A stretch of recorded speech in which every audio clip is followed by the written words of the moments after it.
மகாபாரதம் முதல்ல பிறந்ததா இல்லை ராமாயணம் முதல்ல பிறந்ததா? சரி, இது தெரிஞ்சுக்கிறதுக்கு நம்ம மொத்தம் எத்தனை யுகங்களை கடந்து வந்திருக்கோம் அப்படிங்கிறத தெரிஞ்சுக்கணும். நம்ம இதுக்கு முன்னாடி 3 யுகங்களை கடந்து வந்திருக்கோம்.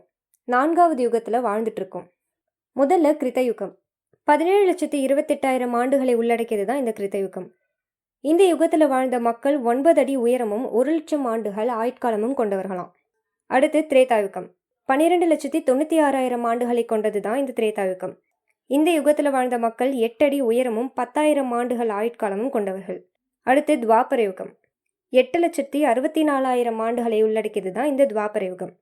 இந்த யுகத்தில் வாழ்ந்த மக்கள் 7 அடி உயரமும் 1000 ஆண்டுகள் ஆயுட்காலமும் கொண்டவர்களாம். அடுத்து இப்போ நம்ம வாழ்ந்துட்டு இருக்க கலியுகம். 4,32,000 ஆண்டுகளை உள்ளடக்கியது தான் இந்த கலியுகம்.